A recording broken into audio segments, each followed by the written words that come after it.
Bonjour, and welcome to episode 6 of Paris in Bleu Blanc Rouge. Today, I wanted to share the story of an incredible woman that I was really inspired to share the story after a recent special visit I had at Versailles, going into some of the private apartments. And I wanted to tell you all about that. And then also make sure to check out my website, ClaudineHemingway.com, where I will also have some photos so you could get an idea of what it was like inside of all of these fantastic places. But today's story is about an incredible woman that was known mostly for being the mistress to the king, the Marquise de Pompadour. She was much more than that, and we could thank her still today for beautiful buildings, art, porcelain, and even a diamond. Jeanne Antoinette Poisson was born on December 29, 1721 in Paris. Her father, which we'll say in quotes, was Francois Poisson, who worked for the regent Philippe d'Orléans before serving as a commissioner for food delivery in Paris. In 1725, a famine followed 3 months of relentless rain that destroyed most of the agriculture, leading to widespread hunger. Poisson was apparently running a little business on the side and was convicted of trafficking food and forced to flee France. He settled in Germany, but he would never see his daughter again. Jeanne Antoinette and her mother, Louise Madeleine de la Motte, would lose everything. Madeleine wasn't lonely for too long and had a few lovers at her ready, one of which might have actually been Jeanne's father. Women had few choices back then, and they couldn't really just go out and get a job, or at least a respectable one. Enter Jean-Paris de Montmartel, a wealthy gentleman, the fourth sibling of the Paris brothers, for whom her first husband worked, and the godfather of Jeanne. Bachelor number two, Charles Francois Paul de Normand de Torneham, was also number one in the running to actually be her father, became her legal guardian when her father was exiled in 1725. Before his exile, her father had set up with the Ursuline convent in Passy, where her father's 2 sisters were also nuns, that Jeanne would go there when she turned 6 years old. Young Jeanne was educated among the elite and members of the king's court. After 3 years away, missing her father and often sick, she returned to her mother in 1730. Upon her return home, her mother took her to a fortune teller, as one does. The woman told her mother that Jeanne would reign over the heart of the king. Jeanne noted the event in her own writings 2 decades later, noting 600 livres a year to this woman for having predicted when I was 9 that I would be the king's mistress. From that day forward, Jeanne was known as Reignette, the little queen, and was groomed for her destiny. Charles Francois brought in the best and the brightest to teach her everything from singing and acting to painting and engraving. From a young age, she loved to read and spend time in nature, watching for birds and playing in the garden. Jeanne hadn't met the king yet, so on March 9, 1741, at the old age of 19, she was married in the Église Saint-Eustache, the same church she was baptized in, to Charles Guillaume Le Normand d'Etola, was the lucky man who was also the nephew of her guardian / maybe father and sole heir to a vast fortune. Neither was thrilled with the arrangement, but they would fall in love, and she promised she would never leave him unless the king came a-callin'. Into the lovely Chateau d'Etola, 17 miles from Paris, and more importantly, 25 miles from Versailles. Their first child, Charles Guillaume, arrived on December 26, 1741, but didn't reach his first birthday. 3 years later, a daughter, Alexandrine, was born on August 10, 1744. Spending time between their chateau and Paris, the interesting and well-read Madame des Étoiles was the belle of the salons. Drawing the attention of the writers, artists, and courtiers, the news of the beautiful and intellectual Jeanne began to spread all the way to Versailles. The Chateau d'Etola sat on the edge of the Sennar forest, a frequent hunting spot for the king. As early as 1743, Jeanne, the Reignette, would put herself in the path of the king. One day, she dressed in a beautiful blue dress, hopped into a pink carriage, and cut into the path of Louis XV. The striking Jeanne caught his attention, but she sped away, causing the king to ask everyone who she might be. Months later in the fall, now dressed in a pink dress and riding in a blue carriage, she crossed his path again. This time, the king knew who the beauty in the pastel dresses was and decided to send her a special gift, an entire venison that he had killed. Nothing says love like a massive animal. Is there even any romance anymore? Meanwhile, back at Versailles, it was all anyone could talk about. The current headmistress, the Duchess of Châteauroux, was not too pleased to hear all the attention this new beauty was getting. Marie-Anne de Mailly-Nesle and her two sisters had all served as mistresses to the king between 1733 and 1744. One after another, they entertained the king's pleasures. I would have loved to have been at that family Christmas. In August of 1744, Marie-Anne, the last of the sisters, was with the king in Metz when he became violently ill. For days he was bled with leeches and promised that if he survived, he would build a temple to Saint Geneviève back in Paris, but he also sent his mistress packing back to Versailles. He survived, and that temple would become the Pantheon of Paris, but it took his grandson, Louis XVI, to actually bring it to fruition. Back at Versailles and healthy again, he returned to his nightly visits to the attic of Versailles to the Duchess of Châteauroux. A few months later, on December 8, 1744, she died of peritonitis at just 27 years old. The date was February 25th, 1745, and it's a day that she had trained for and finally arrived. The Reignette was going to Versailles. The marriage of Louis de France to the Infanta Marie-Thérèse of Spain was being celebrated with a mass costume ball in the Galerie des Glaces at Versailles. In a nod to how they met, Jean was dressed as Diane, the huntress, Louis XV and his men dressed as topiary yew trees. It had to be a sight to see. The star-crossed lovers found themselves through the forest that was the Hall of Mirrors and couldn't stay away from each other. 3 days later, on February 28th, the Dauphin's marriage was celebrated again, this time in Paris at the Hôtel de Ville. But it was another relationship that everyone was whispering about. Louis XV put all the talk to rest when, against his advisor's judgment, he publicly announced his undying love for Jean.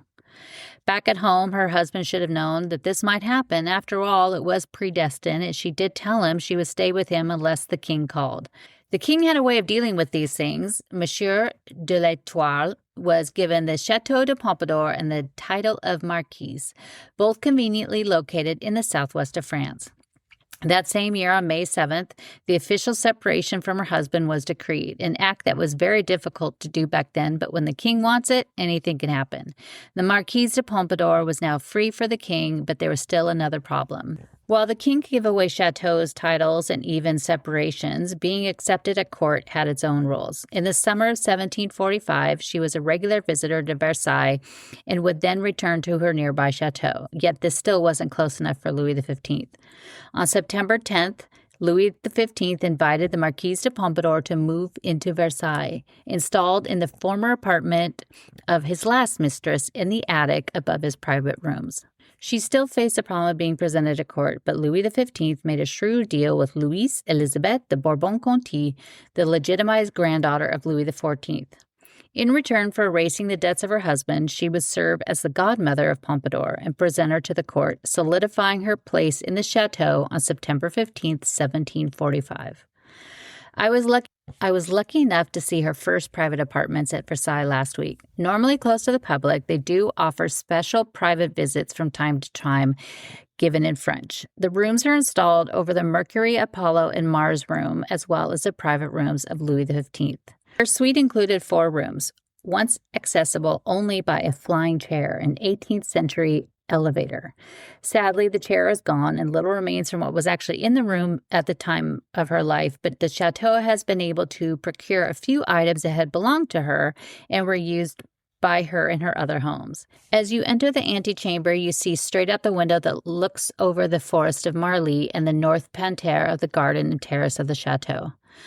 A beautiful painting of Pompadour by Jean-Marc Nattier is worth the visit alone. Painted in 1746 and commissioned by her godfather, Le Normand de Torneham, in October 1746. She is perfectly captured by the Rococo master as Diane the Huntress, whom she dressed as for the masked ball. Holding a bow and loosely wrapped with her leopard fur, her rosy cheeks and soft face looked right at you. It was her first official portrait after she arrived at court. It was later given to her brother after her death, and he kept it with him until his at the Chateau de Menard in the Loire Valley. In 2023, the Friends of Versailles purchased it at a Sotheby's auction in London for €546,000. It's now kept tucked away from the crowds.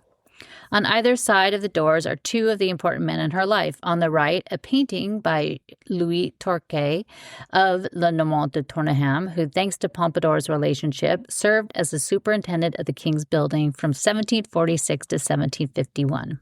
On the left side, also by Torquay, is Abel François Poisson, the Marquis de Marigny and brother of Pompadour, who also served as superintendent following the death of Tourneham. The attic of Versailles wasn't a scary, dark place you find in your grandparents' house, but it was a cold one. Without any heat, the rooms were freezing, and after the first winter, the king had the rooms reconfigured. By the start of 1747, the large bedroom had been converted into a small sitting room.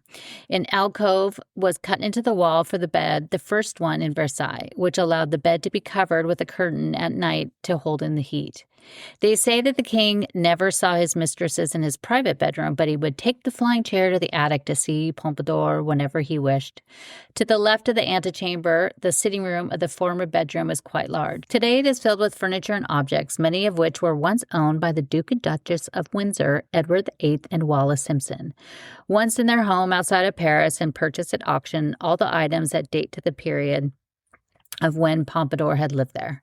Each room is equipped with a fireplace installed when the rooms were created by Louis XIV and in beautiful black Campon marble or red Languedoc marble. Things include the love letter by Francois Boucher in the large sitting room and Diane and Callisto by Noël Allais in what was originally a small dining room. A beautiful painting also by Boucher is of Alexandrine, the Marquise's daughter, painted in 1749. These rooms will be closed this summer for a few years to work on the chateau's heating system and hopefully reopened at that time. As the favorite of the king, the head mistress came with many advantages. The term mistress had a very different definition back then than it does today. Royal marriages were arranged for power, money, or land, and never for love. Some would find love in the arrangements, but not very often. The queens had to live under constant scrutiny, never alone and always watched, and anything they did could reflect on the king. Many were known for having a few lovers on the side. It had to be a very strange existence, but also the only one they knew. Louis XV was under 5 years old when Louis XIV died. Given anything and everything that they ever wanted, surrounded by people whose entire lives are at the whim of the king. The most coveted job at Versailles was the man who sat with the king in the bathroom, a privilege they actually paid for, but it always resulted in gifts of land, palaces, and even titles. Simply watch shows like Versailles, showing now on Tubi, or Sofia Coppola's Marie Antoinette to get an idea of court life. While both took liberties with some of the history, the idea of life at that time can also be imagined. Most of the kings had many ladies for their choosing, often putting them into the roles closest to the queen so he could keep them within arm's reach. However, there was always one that was at the top of the mistress pyramid, la mistress en titre. This coveted position sat below the king and her top lady-to-waiting in the palace's hierarchy. A few over time used it to their advantage more than others. We will talk about Madame du Barry next week. Pompadour was unlike any other mistresses. Between her education of all the finer things in life and her many hours spent at the salons of Paris, she learned the art of conversation. It also helped that she was well-versed in many subjects, including art, literature, and nature. While the king adored her, his daughters and many others did not. There was a way things should be done at court. Mistresses should have royal blood, and Pompadour did not. He really shook things up with the next one, but again, that's a story for next week. Her increasing sway she had over the king didn't help either. Multiple miscarriages took their toll on her health, and 5 years after entering as the head mistress, she was gradually moved aside in what would become a more important role. Louis XV confided and talked to her about everything. Those closest to him in the government were increasingly worried. In 1750, she was moved from her attic rooms to the ground floor of the original building. The apartments are usually reserved for the king's family. The large rooms had 9 windows overlooking the northern terrace and gardens, and 2 floors below her old apartment. Here she would invite dignitaries and ministers to the king, who learned that the fastest way to the king to get what they wanted was through her door. After her sexual life with the king ended, she had to figure out a way to remain close and not be shoved out by the next headmistress.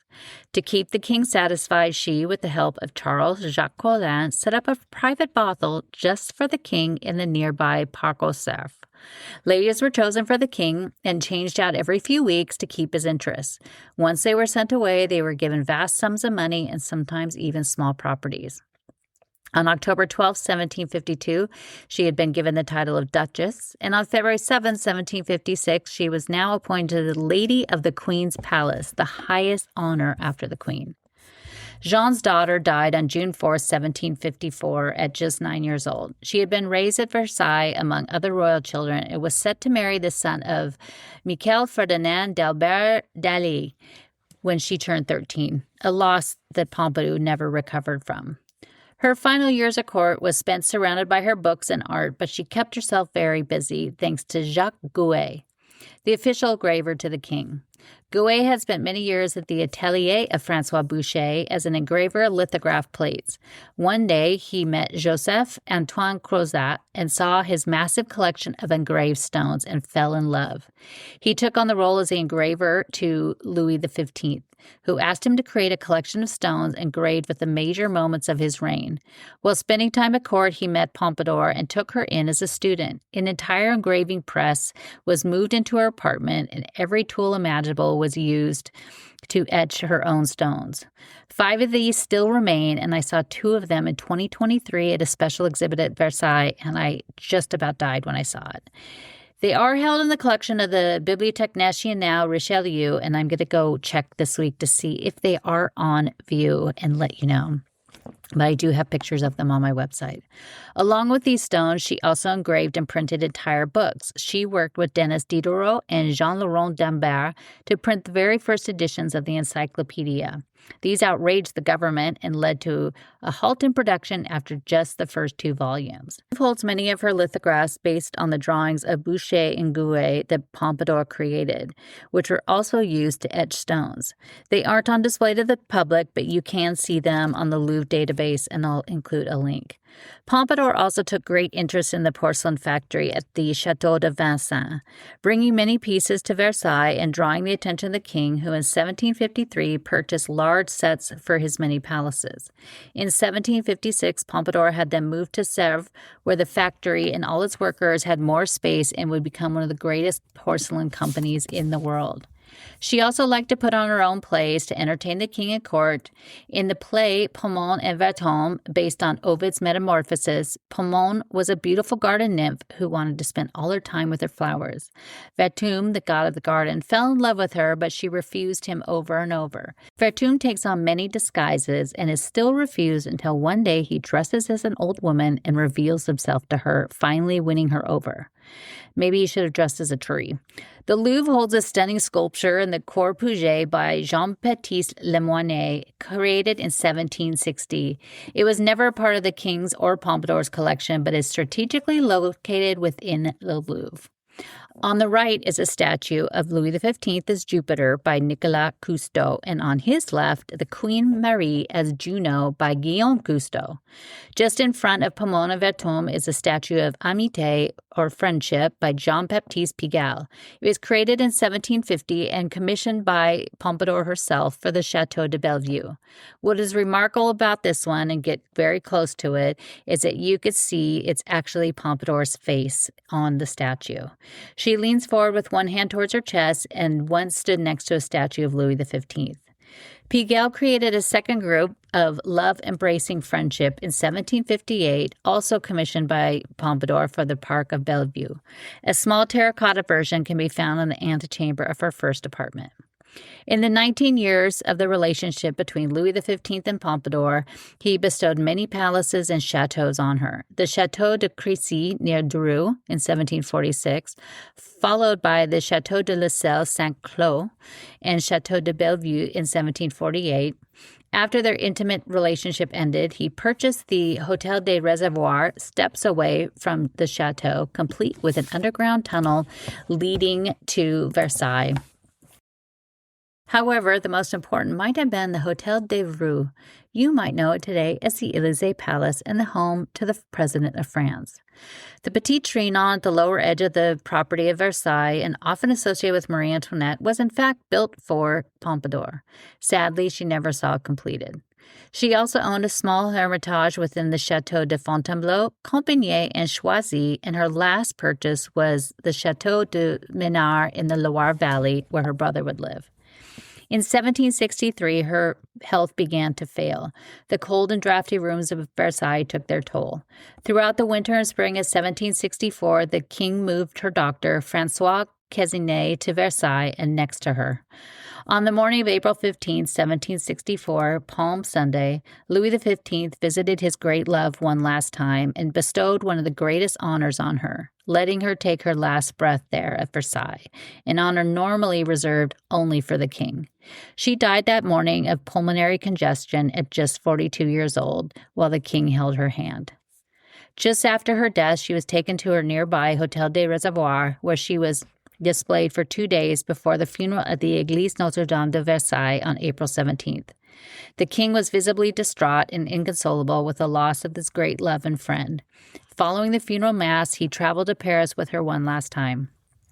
She was buried next to her mom and her daughter at the Capucine convent. Today, the convent is gone, but it is believed that she is still buried in the same spot, although that spot is now number 3 Rue de la Paix and the IWC Schaffenhausen watch store, rather fitting to be that close to Place Vendôme and the great jewelry houses of Paris. When it comes to diamonds and jewelry, there are 2 that can be applied to the beautiful Pompadour. The Marquise-shaped diamond was created for Louis XV, who wished for a diamond in the shape of her lips. The elongated oval cut has fallen in and out of favor over the years, but given its history, it should be renewed immediately.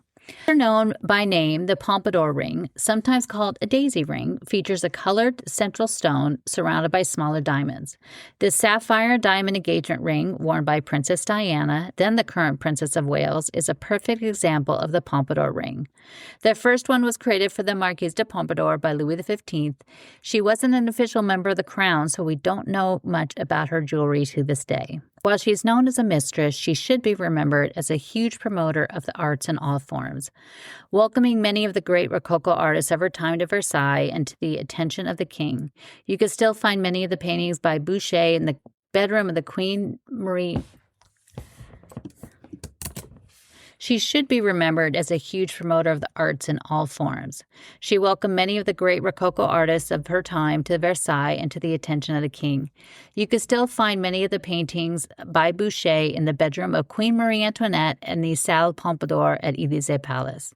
The creation of Place Louis XV, which became the Place de la Révolution, which then turned into Place de la Concorde, was also the urging of his great love. Whenever she posed for a painting, she asked that many of the things she loved surround her. The best example is a pastel by Maurice Quentin de la Tour, created in 1748. It's owned by the Louvre, but it's rarely displayed because of the fragility. The Marquise sits in a chair in a beautiful silver and gray desk. On her desk, where she rests her arms, are books she printed, including the encyclopedia and even a drawing of her working on a lithograph plate. Today, her name is remembered alongside Marie Antoinette as one of the 2 most famous women in the history of the French monarchy, and both have been wrongly attached to the old champagne coupe story being the shape of their breasts. Now, if you're coming to Paris and you haven't been here in a year or so, you might be run into a new little update when it comes to taking the metro. The tickets, the beloved little tickets that people would purchase in groups of 10, that for some reason, every time I'd buy them, they would 9 would demagnetize within minutes of me buying them. They got rid of the tickets. They finally, before the Olympics last year, they finally had an app created for the iPhone that you could go on there, and it's super easy. You could log in, create an account, set up a card on there, and just automatically you could update and purchase tickets, even one or groups of tickets at a time. If you are coming here and you don't want to do that, you could also still buy kind of an individual quote unquote ticket, but it doesn't come as a ticket. It actually looks, it's like a cardboard version of the Navigo Pass, and you just go on to the little kiosk and you just put in how many you want to buy, and it spits out this little paper card. I don't know if those the magnetization on those are better or not, because I just use the app. If you're coming and you have a family, and obviously you have to have a separate card for each person, you could put, or you only want it on one phone, you can actually set it up in there and set up multiple cards. And so when you arrive and you go through there, it will get a little tricky for you scanning each of them and getting everybody through, but you can do it that way as well. So it's pretty nice. The app is really easy and fantastic. It's the same. The RATP app is also the same, where you can figure out routes and where you want to go. I was supposed to go to Versailles this morning to go do another special private tour, and I went to take the RERC out, and of course, yet again, something happened. It said somebody, there was an illness that affected the voyage, whatever that might mean, and hopefully that person's okay, but it was delayed and I wasn't able to get out there. But luckily I was able to change. I'll go out next week to do this special tour and tell you all about it. But it's really easy to do. I would use the RATP app more than you would use Google, because RATP app, they will update it with any sort of issue like that one that I ran into this morning. So definitely check that out if you are coming. It's a great way to get around the city and around the neighboring area of Paris. What was also great is they changed it. So it used to be that depending on what zone you're in, depended on the cost of the ticket. Now it is €2.55, that it is pretty much everywhere. So that $2.55 ticket to Versailles is the same as when you're doing to take it across the city to, Montmartre. So it's really easy and really it was so stressful before if you didn't have the right ticket. And anybody that's been here has done that at least once. They at least once bought that wrong ticket, and you get to your destination and you can't get out. So it's much, much easier now. We also have a little update on something in the Louvre. Still nothing on the theft. There was two things last week. A massive fraud ring that had an investigation that went for 2 years was found, and they ended up arresting 9 or 10 people, and it results in a loss for the Louvre of about 10 million euros. So that was a pretty big thing. They were using tickets for multiple people, and they did this for quite a long time, and it did involve 2 people within the Louvre, working within the Louvre as well. But on Thursday into Friday night on February 12th, we had a lot of rain. And if you haven't watched my Instagram stories, I have been updating all of the excitement of the Seine getting higher and higher. And today, they say today might be the peak level. It's like 3.61 meters over. It's gone over the side of some of the quay, the walkways, not completely all of them. And it's literally just at the top lip of the end of Ile de la Cité, where the weeping willow tree is. But we had a ton of rain. And so at the Louvre, at about 11:30 at night, on February 12th, a water leak from a heating supply pipe in a technical room caused water damage, is the exact wording that the Louvre used. The Salle du Châtel is the room that this was affected, and you might not know which room that is, but you have passed, and thousands pass every single day on their way to get to the Mona Lisa. It sits between the Wing Victory and the Salon Carré, and it was originally, these rooms was the Grand Staircase. It was created by Napoleon, by Percier and Fontaine. Napoleon III would demolish the staircase, and he created the Daru Staircase, which is the one that leads right up to Wing Victory. But the staircase was gone, but they kept the decor on the roof or the ceiling, and also the columns and everything that are in there. The painted ceiling is by Charles Meunier. It's a stunner. It was painted between 1820 and 1828.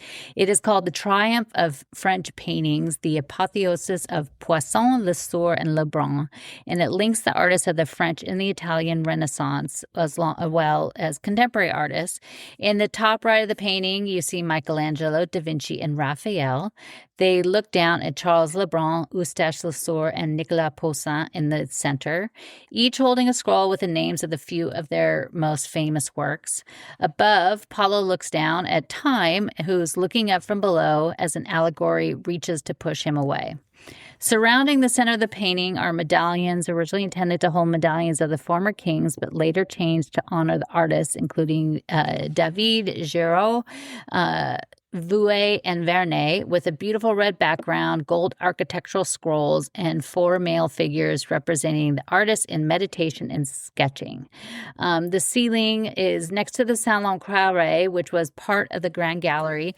And last week, when I told you about the fire, it had happened in what is the Galerie d'Apollon now, and it destroyed the Salon Carré. And they had to rebuild it. So, and then during, between 1725 and 1848, this is where they held the annual and biannual art show that was known as the Salon. And so this is a perfect ceiling that kind of ushers into these great artists. And it was really the only way artists were able to exhibit their pieces to be sold. But they said the day after this happened that the ceiling was damaged and the painting had lifted in a few spots. And so I went in, surprisingly, it was open the next morning, and I went in first thing in the morning. I was the only one in there with the workers because everybody races to the Mona Lisa. And I took a bunch of pictures. I'll put some on my website, and I had some on Instagram that day. And you could see, I couldn't see actually where it had lifted at all. But so maybe they had done something to fix that. But you can see on the side where one of the figures is, and you can actually see the damage from the water. And it didn't actually look as bad as I thought it sounded. So I haven't been back in since that day to go check out and see how it is. But I will go back in tomorrow and see how it's looking. But it is just a still never-ending saga of the Louvre. And again, most of these things wouldn't even make the news, honestly, if it wasn't for the theft. So now anything that happens to the Louvre makes international news everywhere, just because it's just always something these days. But it is, there's been leaks in the past. The strange thing is in November, they had the water damage in the library of the Egyptian department, also came from a heating supply pipe. And so I just maybe think that, 3 months later, it's also a heating supply pipe, that maybe that should be a priority, that all of those pipes should be checked right away. So hopefully there's nothing will happen and everything will be smooth sailing from now on at the Louvre. But if it's not, I'll let you know. But there are also other great things coming up at the Louvre, wonderful exhibits. And so I'll share everything with you. But thank you so much for joining me. And also, if all goes as planned, this Sunday, I'm also going to make a video and share that on my YouTube, Claudine Bleu Blanc Rouge, that will be walking through Paris at many of these spots attached to Madame de Pompadour. So make sure you subscribe to my YouTube. I'll put a link to that as well. And I will hopefully share that and see everybody on Sunday. If not, I will be here again next week with the story of Madame du Barry.